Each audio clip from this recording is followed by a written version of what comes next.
Do we need to wait till we're on the screen? Okay. Good evening and welcome to the Thursday, February 12th meeting for HWMA. Thank you for attending. First item on our agenda is call to order and roll call.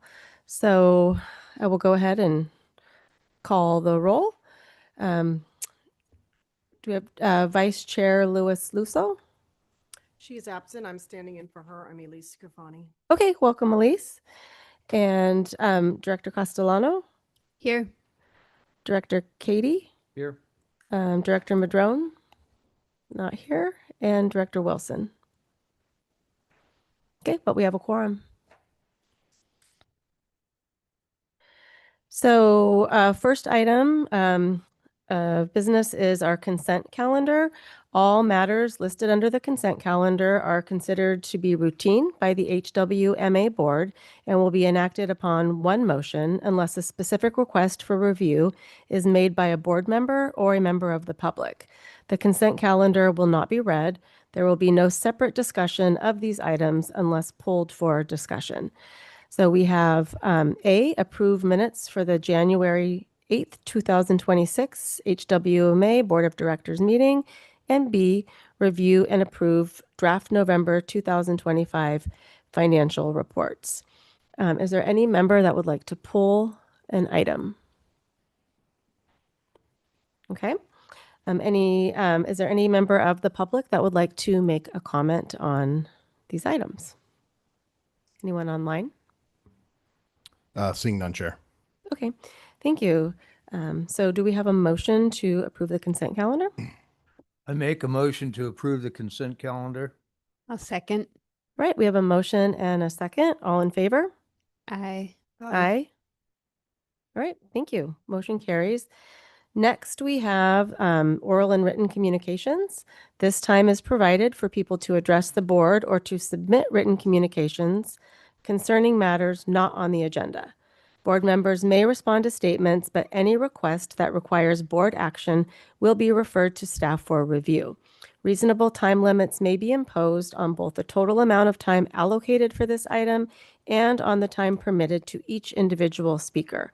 Such time allotment or portion thereof shall not be transferred to other speakers.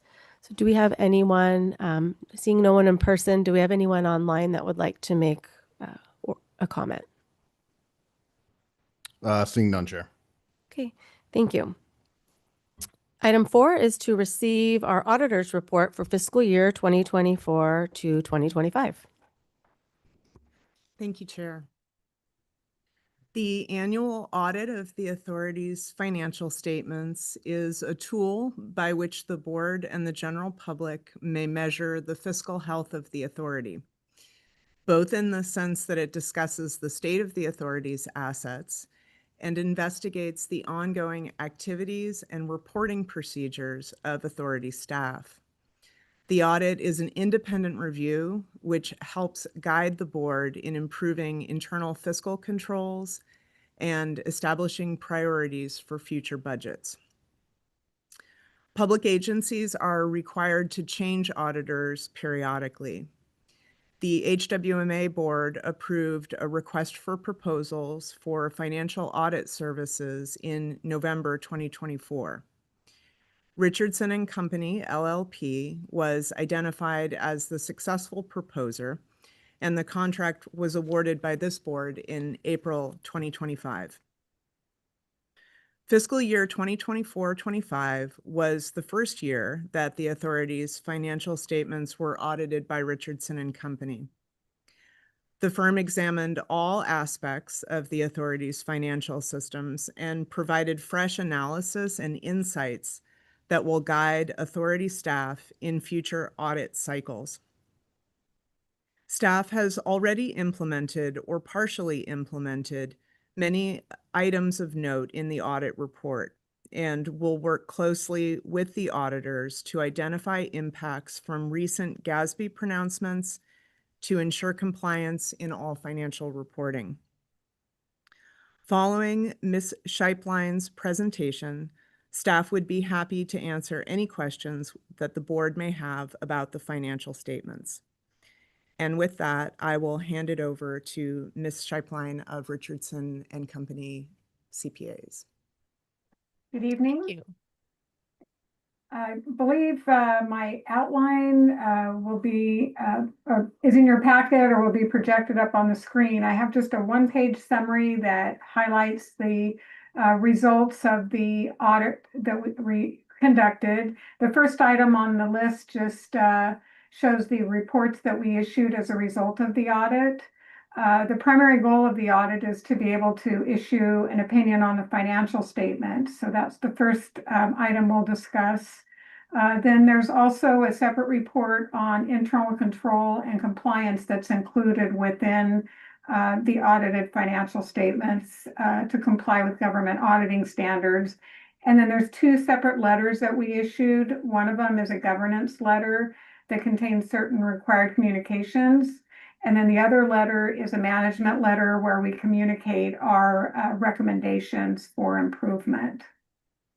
So starting with the independent auditor's report, that is considered to be an unmodified or clean opinion on the financial statements. So that indicates that they are fairly presented in accordance with required accounting principles. The opinion does make reference to some adjustments or changes that were made to balances previously reported, which we will look at on a subsequent footnote. It has to do with an implementation of a new accounting standard, as well as some error corrections that were noted by authority staff. As far as the discussion of the financial statements, I have on this summary just some highlights that I'd like to discuss. One of them on the statement of net position, it's showing a negative net position or unrestricted net position of about 5.7 million. Just wanted to point out the reason for that primarily is the fact that there's two long-term liabilities that you're required by the accounting standards to report on your statement of net position. One of them is the pension liability, which is about 1.2 million. And that's just a liability that is based on your current employees and your current retirees, basically a projection of the amount that you need to have on hand when those individuals retire, but isn't something that's currently due and payable. The other large liability that's contributing to that negative equity is the post-closure liability related to your landfill. And again, the accounting principles require that you accrue a liability for the estimated amount of those future maintenance and monitoring costs over basically the next 22 years. So that number is calculated by engineers at about 10 million. So it's really those two liabilities that are driving that negative equity or a negative net position.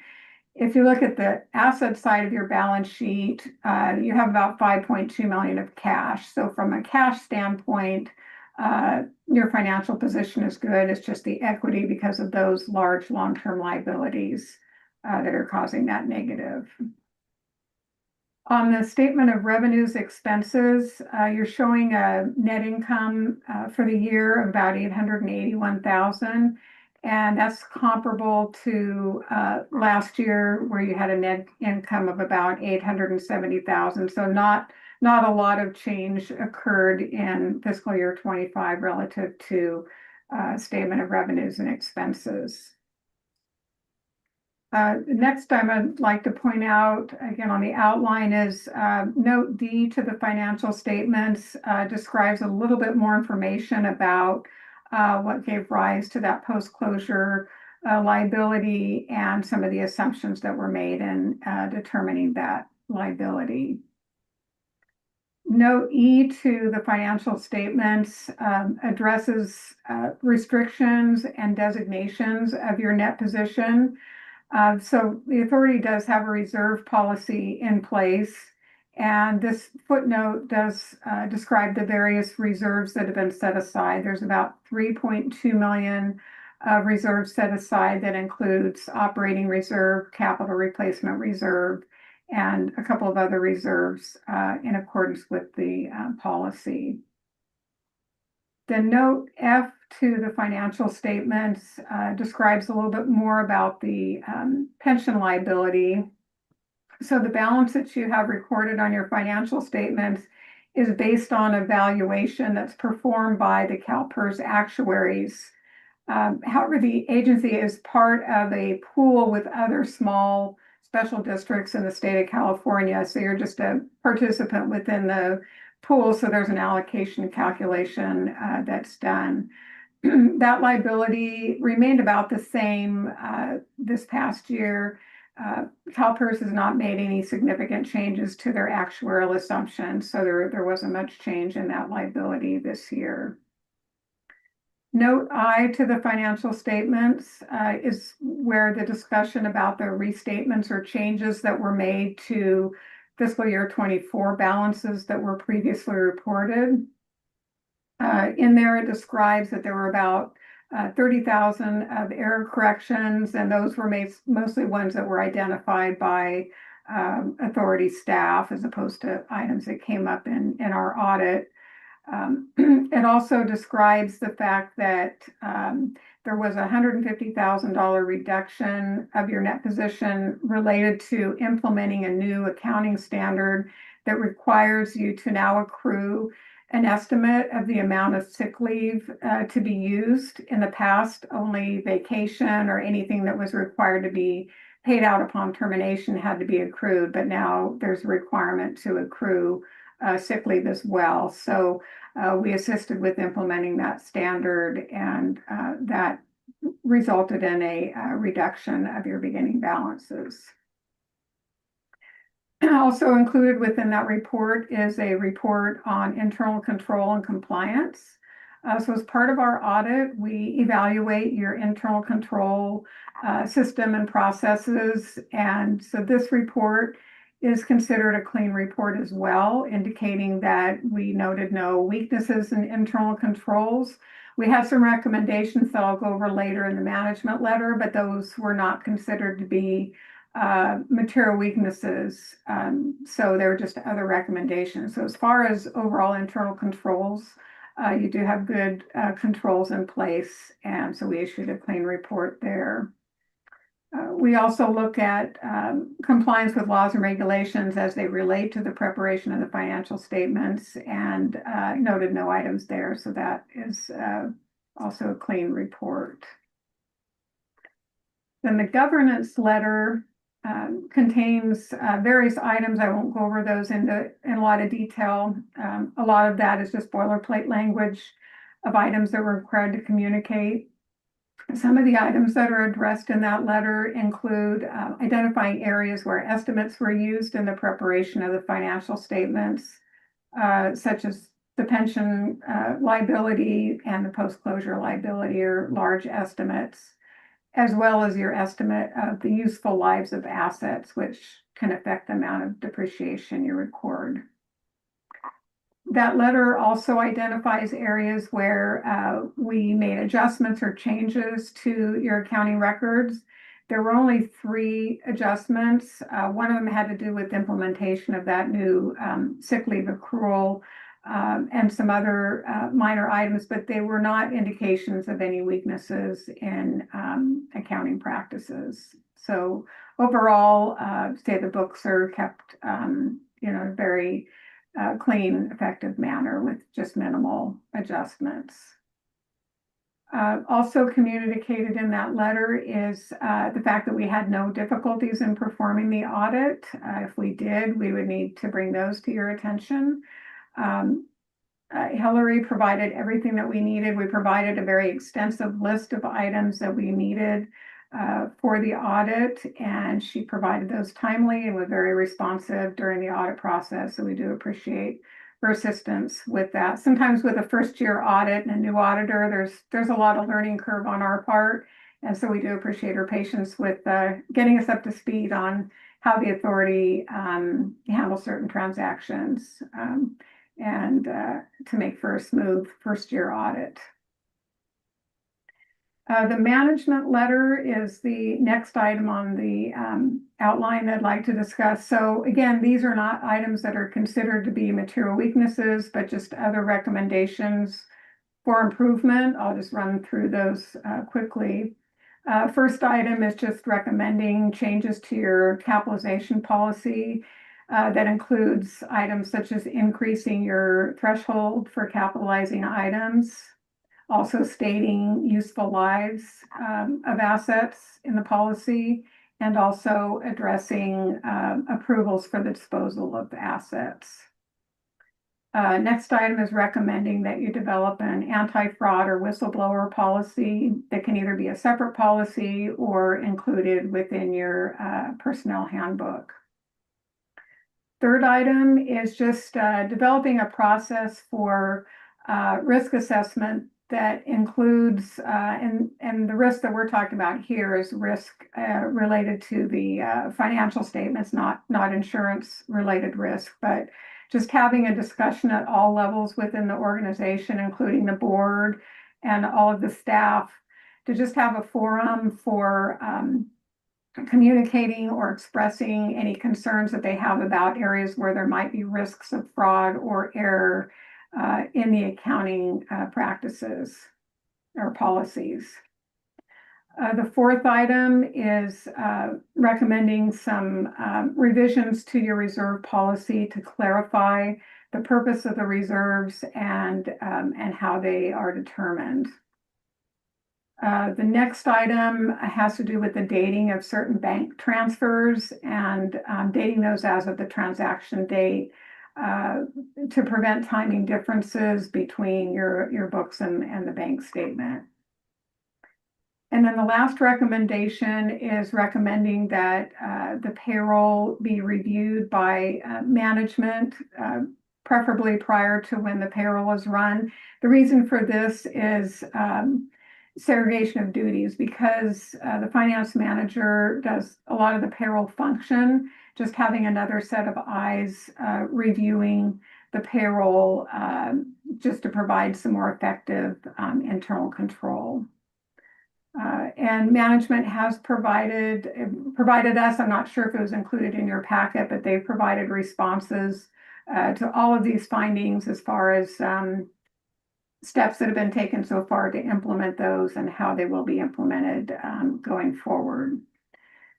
So I'd like to open it up to any questions. And again, thank Hillary for all the assistance that she provided during the audit process. Thank you so much for that report. Do we have any questions? Yes.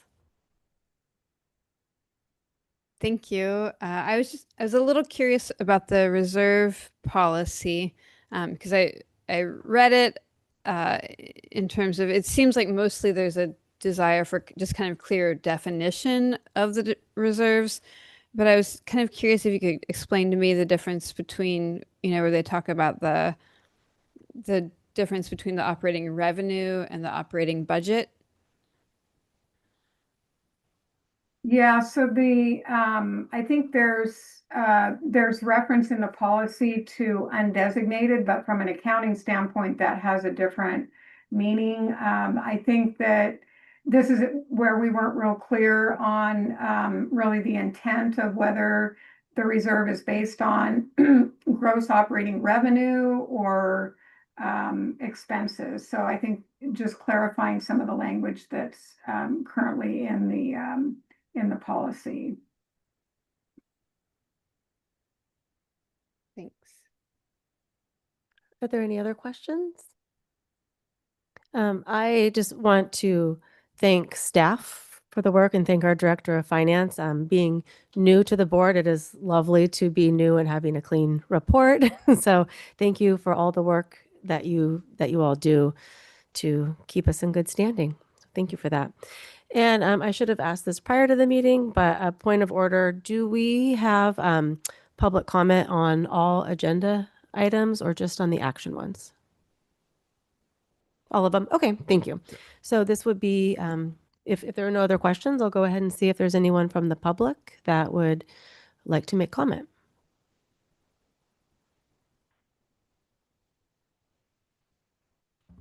Seeing none, Chair. Okay, thank you. Right, thank you for that. Next, we have a presentation on carpet recycling, and that will be given to us by Director of Operations, Marias. Thank you.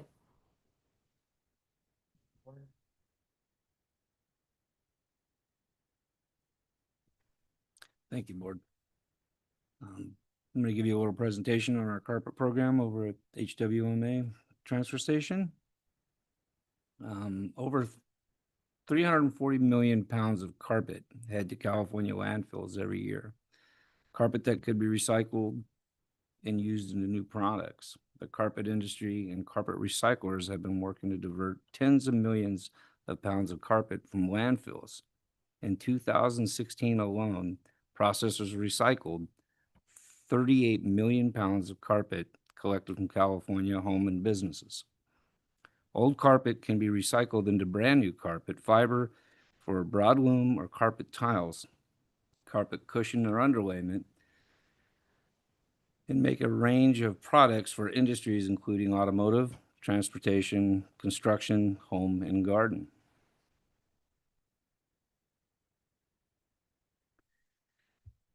And HWMA joined CARE, Carpet America Recovery Effort, in 2012 when the program first started.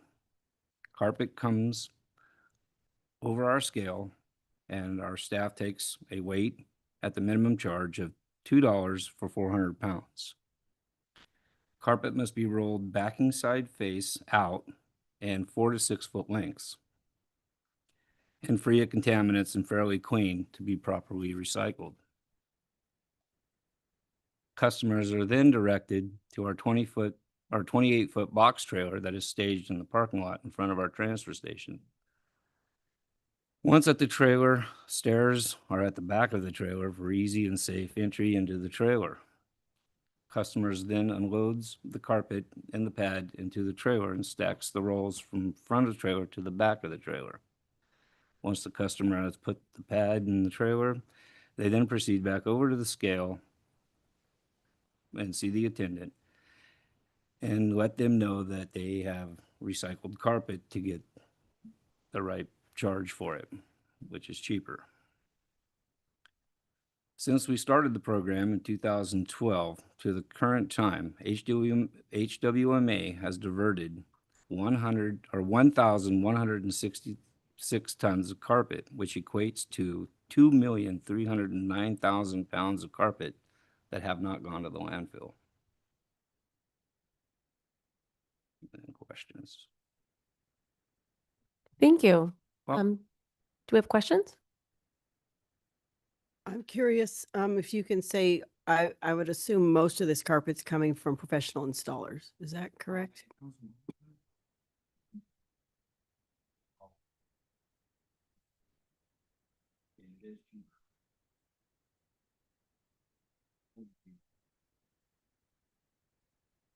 Gotcha. Thank you.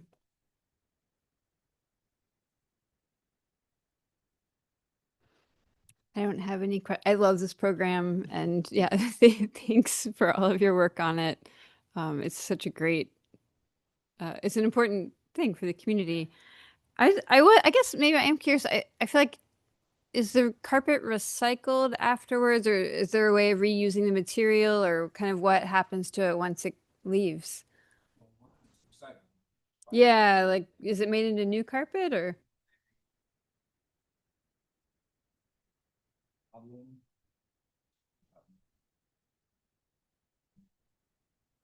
Oh, could you turn on your mic? Thank you.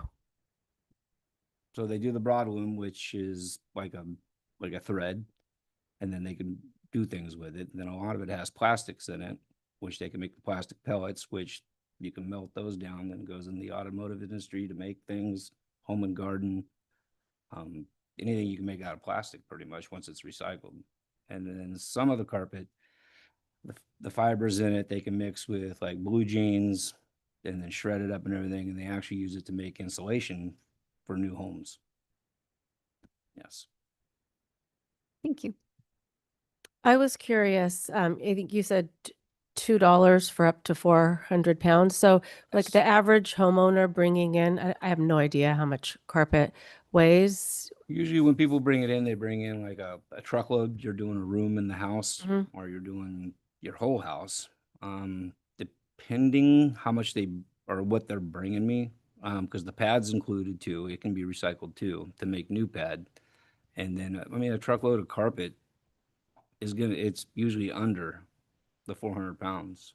Okay, thank you. That was my question. So we can essentially tell our constituents, Depending how many you depending, do. but it's probably a very good chance it'll be $2 to recycle Pretty much all of your for carpet. one room. Yeah, and I do appreciate last meeting, we had the mattress recycling update, and then we're having the carpet one, and it's great to remind us and for us to be able to bring back and report out at our meetings to remind people what they can do. So thank you for that. Yes. 4 to 6 foot. And usually when we say the 4 to 6 foot is because it's easier to manage.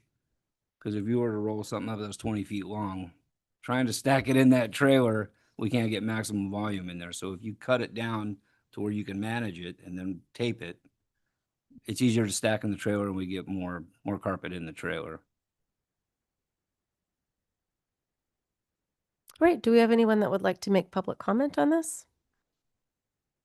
Seeing none, Chair.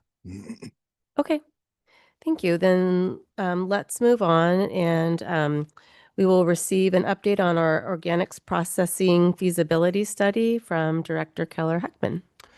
Thank you, Chair. So obviously we touched on this a little bit at the last meeting, but we wanted to give you an update after HWMA staff has reviewed the proposals that we received.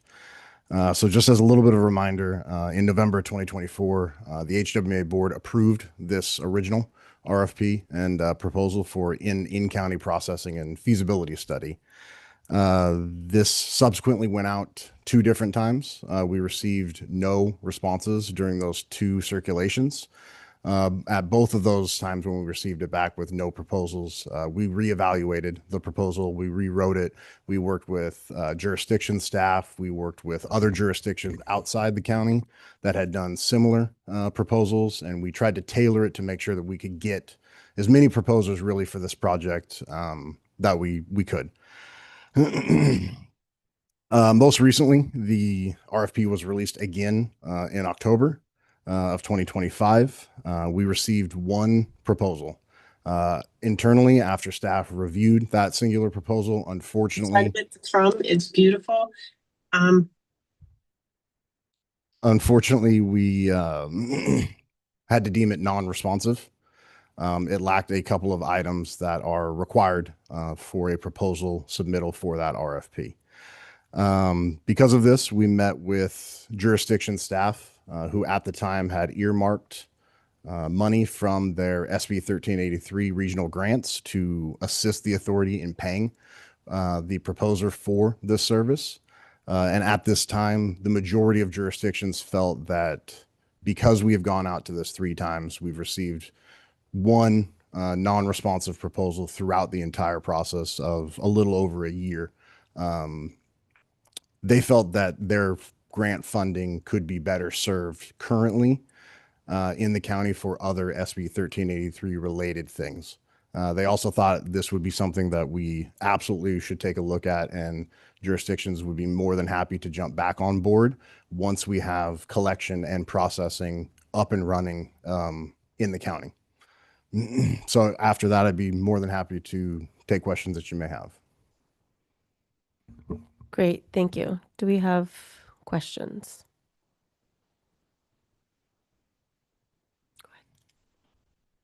Sure, thank you. I'll just begin by saying, this process with SB 1383 has been challenging and circuitous at best. And so, in some ways, it's a bit of a blow, right? That we didn't get any qualified proposals and and I don't think that changes like our interest or for me, I can't speak for the rest of the board, in composting, but it also, just recognizing that SB 1383 was not designed with rural areas really in mind in terms of, how it was formulated to mandate composting. And so, it's, maybe maybe I think my question, is, well, one, I guess I'm just kind of curious as to like,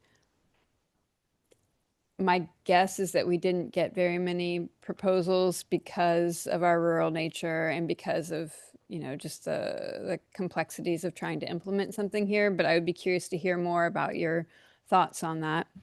And then, my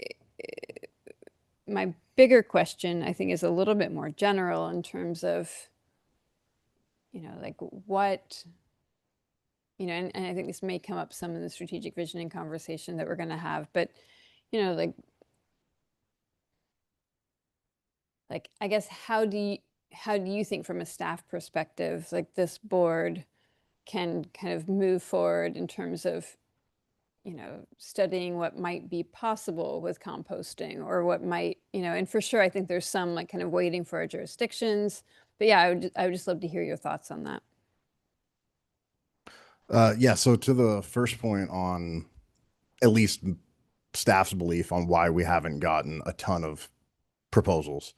Quite frankly, the first time we put it out, the proposal was massive. It was a tall task, and at the time, we did not have a lot of information about what collection was going to look like. We had limited information about projected tonnages other than our waste characterization studies that at that time were 5 years old. And quite frankly, we didn't have an idea on how we were going to process the material. That's kind of a tall task in and of itself. Additionally, we included the search for property and potential property acquisition in that proposal. That's from everything that I gather with consultants and individuals that I've talked to that would propose on something like this. The scope was just too large the first time around. So we took that feedback. We worked with jurisdiction staff. We really pared it down quite a bit. We put it back out the second time. And I will say the second and ultimately the third time, I would say that that is the most circulated RFP the authority has ever done for any RFP that we've ever developed or created. It was sent through every connection that we have. We leaned on our franchise, your guys' franchise haulers. Recology was instrumental in helping us get connections as well to individuals that potentially would want to look at it. So we did not leave any stone unturned as far as trying to get this out. A lot of the sentiment is that we're small, we're rural. The work would be harder compared to some other densely populated areas. And quite frankly, a lot of firms that would do this, especially out of the area, larger firms that have done this, whether it's in Washington, Southern California, places like that, they're busy, they're retained. They're still working on SB 1383 issues in California. Washington is now rolling out several organics laws and mandates that they're working on spinning up as well. So that's kind of some of the feedback that we got is the project isn't massive, but it's going to be a difficult project because of the lack of information that we have. And then they just don't have the bandwidth, a lot of them. And then, I'm sorry, Leslie, what was your second question?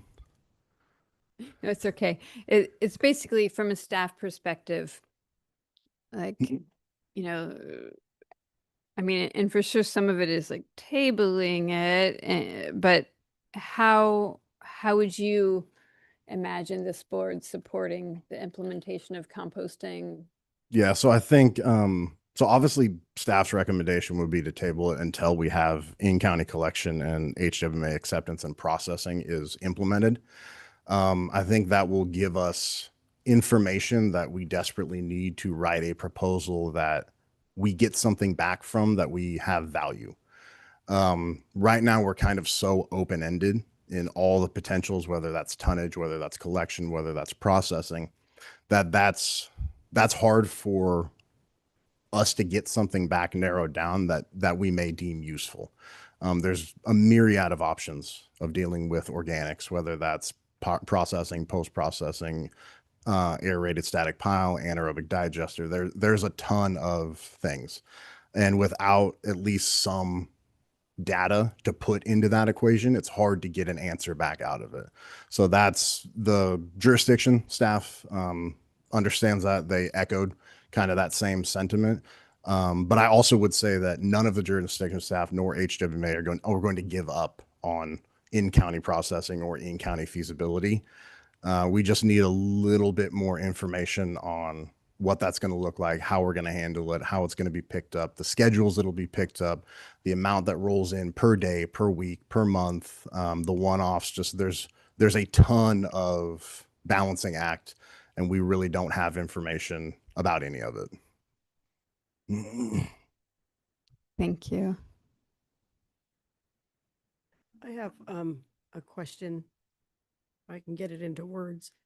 So, so the plan is to, at a particular date in the future, to begin collecting, and that material will be trucked out of county? That is correct. Okay. And what is that date? I am unable to give you an exact date at this time. Okay. And is there any sort of study going on or consideration of doing in-county processing of green waste at this time? No, not at this time. What we really have been focusing on is an organics whole solution, not just the singular item of green waste. It would be a facility that accepts all material. That's kind of been the focus of the jurisdictions and HWMA. Obviously, food waste is one of the biggest things pending that. Yeah. Would green waste become a part of that organics processing? Correct. Gotcha. Thank you. And then it seems like there's some possibility that different jurisdictions may start some of this, like compost collection at different periods of time potentially, or is that something that, let's say hypothetically the city of Eureka was like, we're going to start collecting and trucking it out, or would it really be something that like all of the jurisdictions need to decide together? The exact date does not have to all start at the exact same time.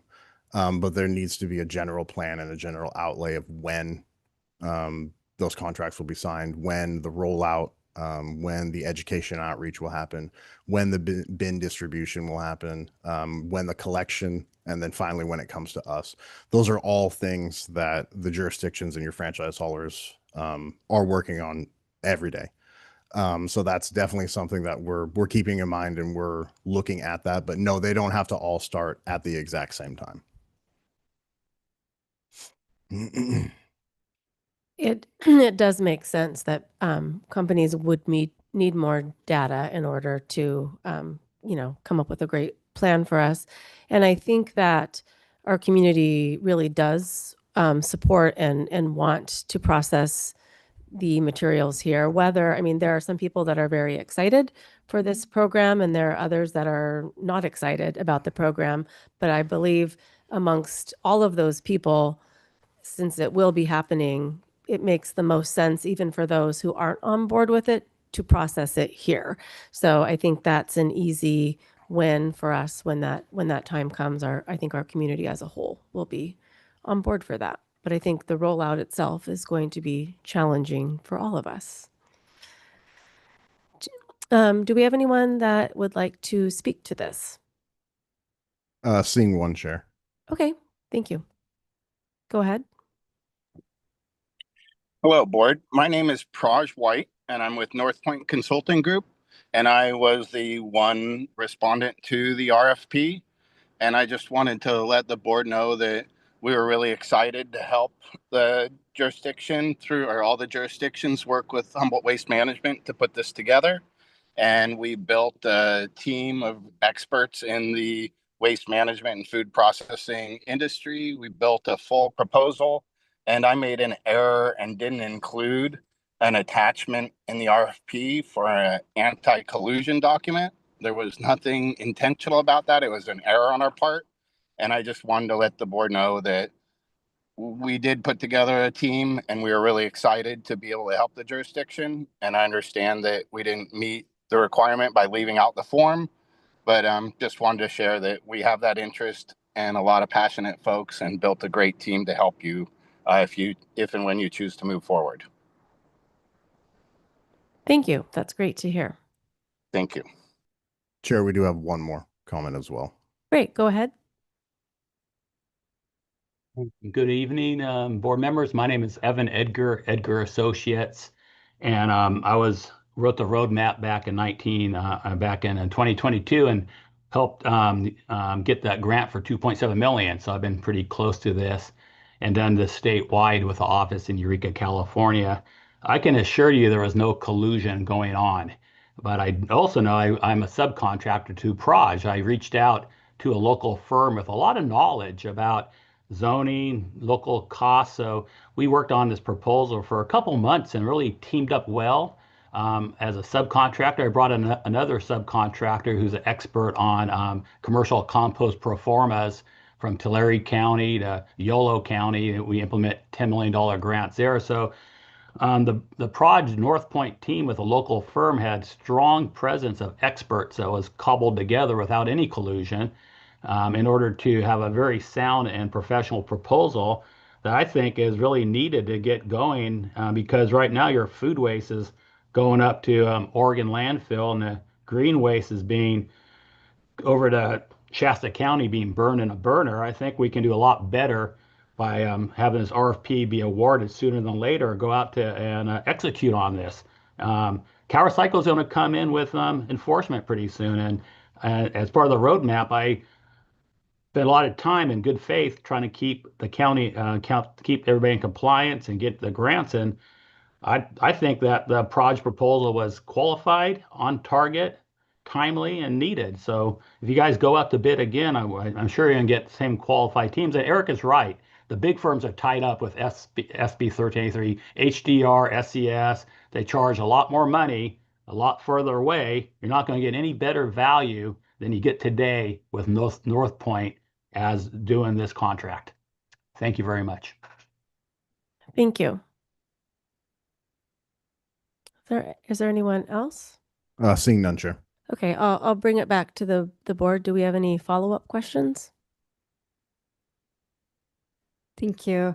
I'm curious, just with the comments that we heard in terms of, the proposal that was kind of deemed unresponsive, non-responsive, if those clerical errors that were mentioned were addressed, would the proposal be deemed responsive or?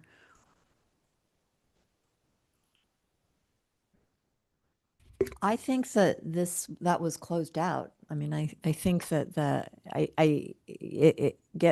please correct me if I'm wrong, but my understanding is you rejected the bid and now you're done with that bid. You can't go back and accept it. So if, the board wants to, it can reissue a new bid proposal and solicit additional bids from everybody. And if this team wants to respond, you can consider it then. But you can't go back and correct what you've already closed out. Okay. That's good to know. Let's see, I want to have the strategic vision planning conversation at the same time as I want to talk about this because to me that they are interrelated. So I'm going to try to parse them out. I do think, I would be curious to I guess I don't feel quite ready to say like, hey, let's open up another proposal process tomorrow, right? Because I think that there's probably some thinking and talking to do at the board level in terms of like how that, why and how it hasn't worked. And, to really, we have a lot of like new members on the board and, and to really get a deeper conversation into sort of like the details around this. And this is something that I think would be good to kind of schedule for something like a strategic visioning if we were just deciding to do strategic vision, or and so, just to say, I appreciate staff's diligence in terms of, not bringing forward a proposal that wasn't ready for prime time or, those kinds of things. And also, to me at this point, it doesn't mean that I personally have given up on the idea of, addressing SB 1383. And, and I think maybe there's some room for innovation or maybe there's some room for conversation. And maybe we want to even, refine a proposal that would have a more like county specific framework. I mean, and I know it did, and or like maybe there's some things that were challenges with the proposal that we want to think about addressing as well.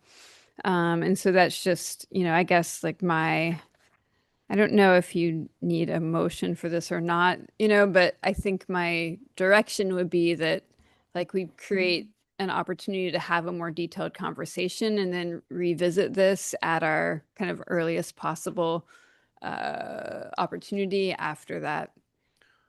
I will say that the majority of our jurisdictions have earmarked grant funding, and they need at least a little bit of direction from us on if we plan on putting it back out. They'll leave the grant funds earmarked, but if not, if we're going to take a look at this and say 6 months, they would rather redesignate those funds for other SB 1383 compliance issues that they currently have. So at least some direction on maybe a timeline or what staff can take back to the jurisdictions regarding their grant funded earmark or their earmark funds would be great. I think one of the things, and I am one of the new people to the board, so this is, I'm jumping in mid-process to all of this.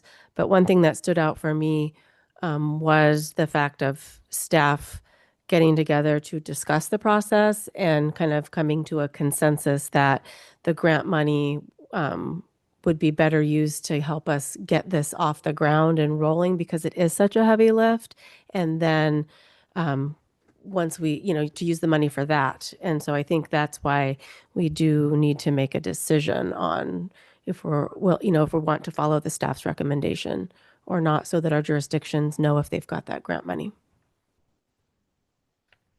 And I'm sorry, were you wanting to mix in on this? Well, I feel like I'm at a similar disadvantage because I just drop in here every few months. But it seems to me that if you have a qualified respondent that could respond to a new RFP, that waiting maybe isn't the best option, especially, and maybe I've misunderstood, but it seems like you have grant funding that you might be able to make use of from the various agencies if this were to go forward in a timely fashion. That is correct. Jurisdictions back in 2024 earmarked sections of their SB 1383 regional compliance grant that they all received. So there's a cost share with the jurisdictions and HWMA to fund the work for this proposal. Yes. So if this team that made this proposal could come forward with another proposal, if this were to go back out in the next month or so, is the authority prepared to move forward with the whole process? The authority would be fine. I would have to double check with jurisdiction staff again and get their take. Because as I said, in the staff recommendation, the majority of the jurisdictions agreed amongst themselves that to put this on hold and make sure that we get the current collection and processing up and running. So I don't want to answer without at least being able to double back with them. I do have a question and then a comment. So my question is I know that we, as council has stated, we already passed the proposal that is done. Did that ever make it to the board for a vote? No, what would come to the board for a vote would be awarding. Yeah, So so I was informed and I misunderstood. This was a staff determination of non-responsiveness. That is actually a board level determination. And I think maybe you need to bring back more information to the next board meeting so the board can identify whether to award this or not, to deem it non-responsive. Oh, so anyway, that's not the process that's followed here. I'm understanding. I mean, So- I would be more than happy to do that. But anytime the authority in the history that I've been here, anytime we deem proposals non-responsive, it's always been at the staff level. If that's something that you would like me to bring forward, I'd be more than happy to do that. Thoughts? Yes. Yeah, I just have a question.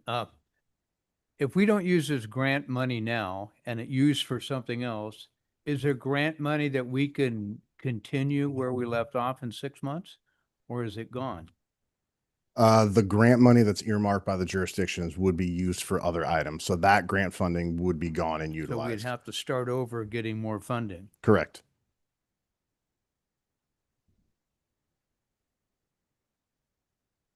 All right, so we've had a lot of interesting discussion. Do we have thoughts on how to proceed?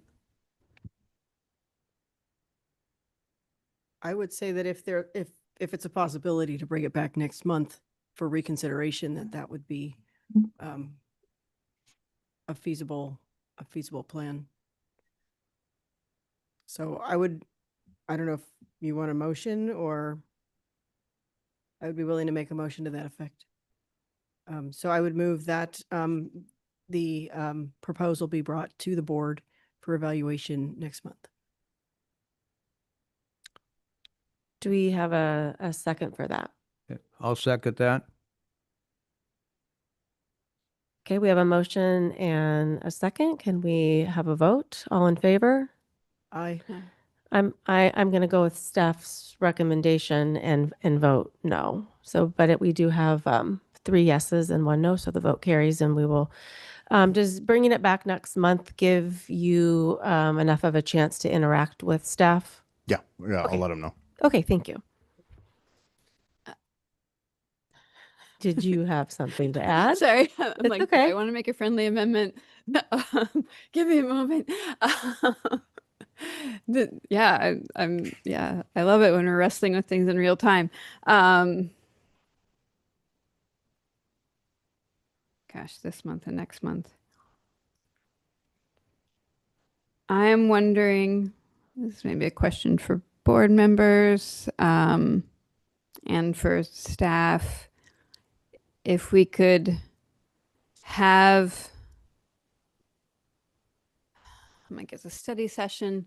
I don't know, like part of me wants to have a little bit more opportunity. Is the local task force, or the LTF, is that what it's called, meeting in the next month? No.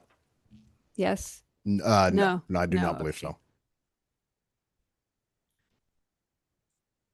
I think I would support this, but also I want to have a chance for jurisdiction staff to, be part of the conversation, I guess. So I think my friendly amendment would be like, can we, sorry, it shouldn't be a question. With a study session that includes jurisdiction staff to kind of give greater breadth to the concerns around the issue. Does that make sense? Well, first of all, I don't know that when we took a vote and we voted. I didn't vote yet. Yeah. I didn't know the vote. Sorry. You said you did. yes, you voted yes. Oh, But so you could though make a new motion. But, Okay. And I Sorry, think I don't that's think I the thought it was, I think I was point like, of order. anyway, Yeah. yeah. But I wanted to say, I think what you would like is input from the jurisdictions, Yeah. whether you want to proceed with this project or not. And that's a different question than Exactly. responsive That's what I'm versus trying to get at. I'm like, non-responsiveness. So remember how this was all set up. HWMA is, you know, your liaison to the district staff in this project. yeah. And so you know, you really set it up so that you don't have to have this kind of cumbersome, well, wait a minute, now let's hold a meeting with all of the different agencies and schedule all of that. But maybe it is worth asking, and, you know, Eric might be able to answer, what is the reason that the jurisdictions in general think the money can be better used elsewhere? Yeah. And maybe that's what you want to explore, whether you do that now and then reconsider your motion, or Yeah. you do that next month. Yeah. Well, I think for what I would do if we are moving forward to, to having another presentation, I will go to staff between now and then and have that conversation, which is what each one of us can do and get that direct response from staff. Sure. No, I realize that. It's just, I can't, I mean, I guess, I'm comfortable doing that. And I, trust So I'm your, going to meet with your jurisdiction staff regardless. Yeah. So however we proceed, no matter what, I'm going to meet with them. It would Yeah. probably be sometime next week. So it's not as if HWMA is not going to get input on whatever direction the board decides and directs us to go with. yeah. Okay, great. Then let's go forward with that. All right. Well, we are. So we're going forward with it. And thanks. That was a lively discussion and put us all to use trying to figure things out. So thanks for that.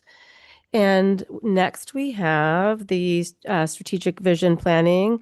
And I think Director Keller Heckman's going to get us started. And I know this is also brought up by Director Castellano at the last meeting. So. Thank you, Chair. So obviously the HWMA board requested this be an agendized item at a prior meeting. Staff wanted to put this on the agenda and give the board the opportunity to discuss it at length and then provide direction as appropriate. Staff does have a couple items that the board can consider and potentially give direction on. One of the biggest items would be the length.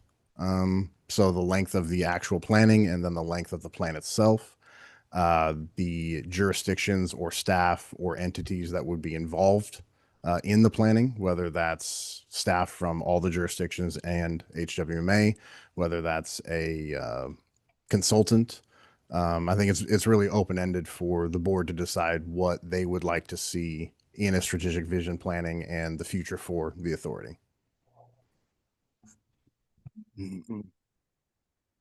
All right. Do we have thoughts on this? Before we get started, though, I think it is great to discuss it. I am a little hesitant having we have at least three of our regular board members absent. So this seems also like would be important to have everybody's input on it. But not to put you on the spot, but did you have thoughts on this, Leslie? Sure. I think generally speaking, one, if folks don't know already, the City of Eureka has term limits, and this is my last year on this board. And so, in my tenure on the board, there's been a lot of change within the organization, and especially this, the issue of SB 1383 has been something that's just been wily to really try to grapple with as a county, as a region, within our municipalities.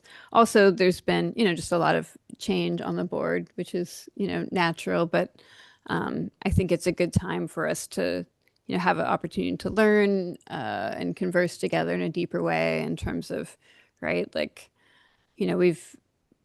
there's been a lot of change with recycling, with the change in, with the whether or not we're doing composting, you know, with the facility itself. So that's sort of the why. In terms of the timing, you know, I would like to go with someone local to, you know, I do think we should find a facilitator.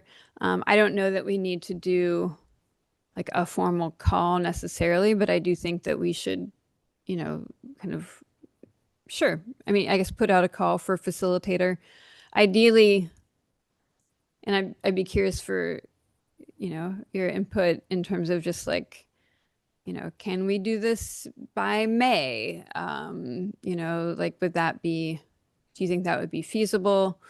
Also, you know, for folks here, I would like to do it, you know, before the before the end of June, just so that way there's time.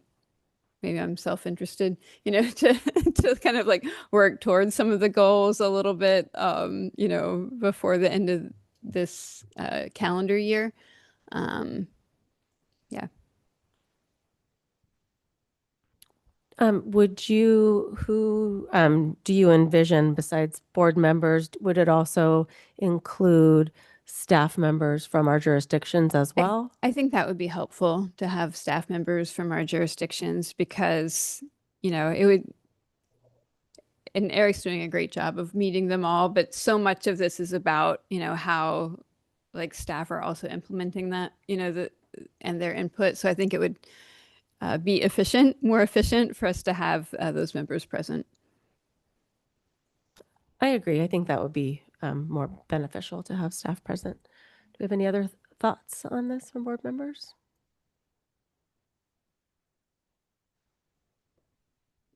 I think I would just say that I like your idea about getting it started.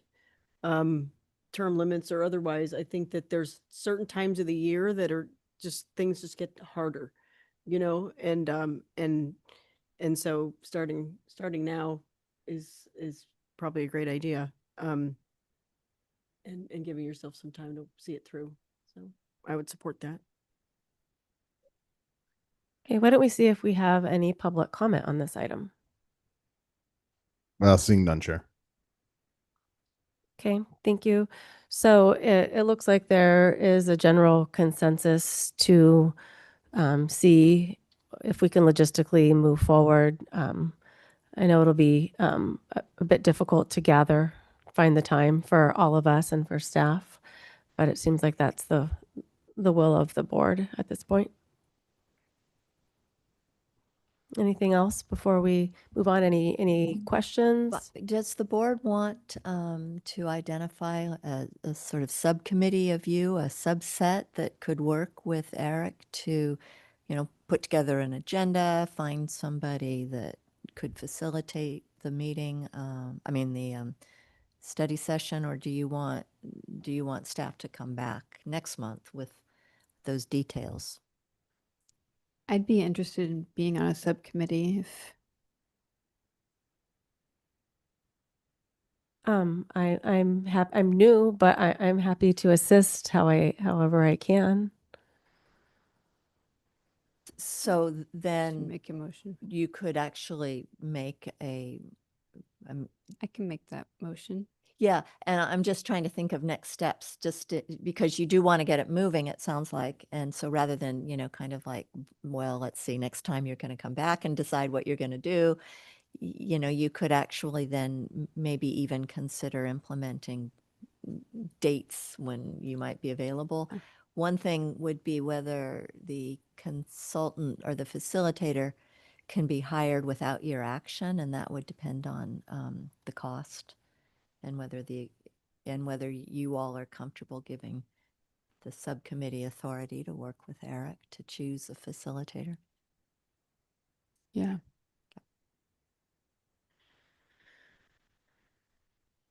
Yeah, I feel I would.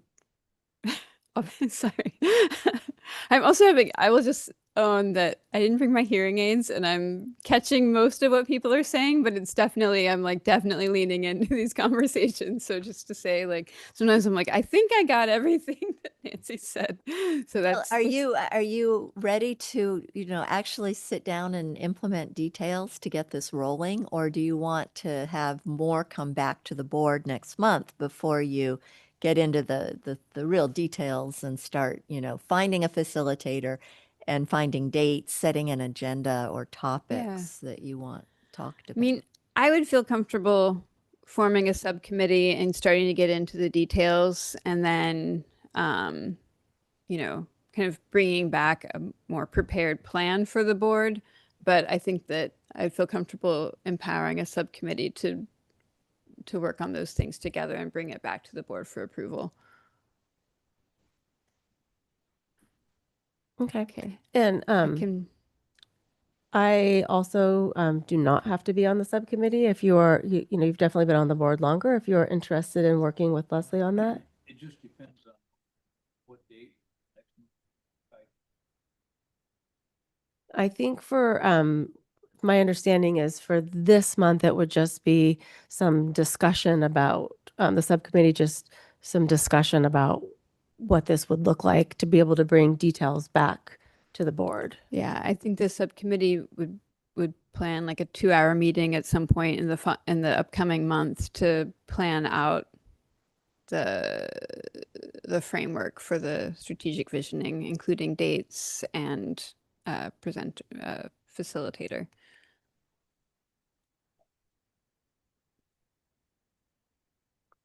Is that something that you would be, because I'm sure a subcommittee can only be 2 people, correct? Yeah. Otherwise, we've got a quorum. Hmm.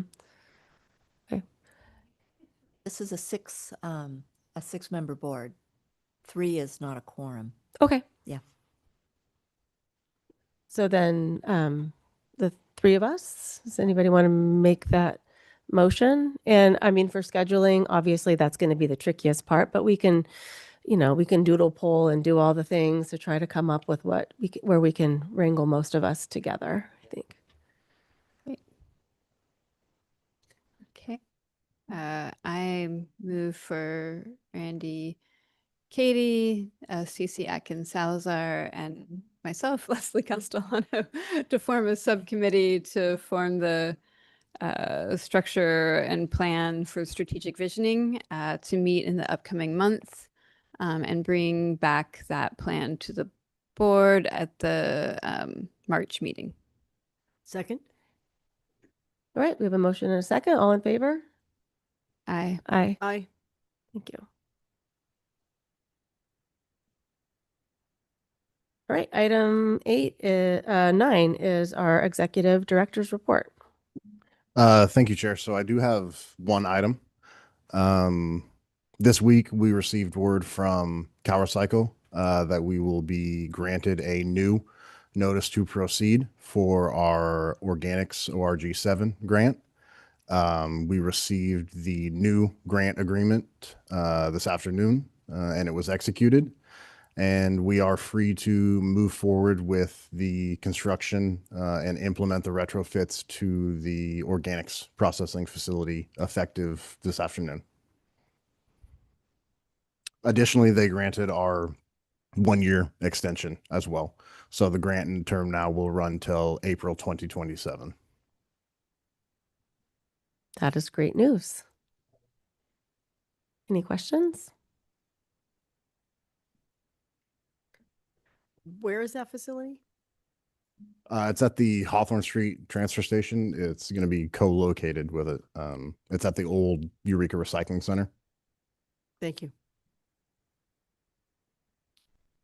Okay, so we will be going into closed session and this is a closed session pursuant to Government Code 54956.8, real property to consider potential price and terms of purchase of property APN 405-081-039. So we will go into closed session for this, and then we will come back for if we have a report out and to adjourn. Thank you.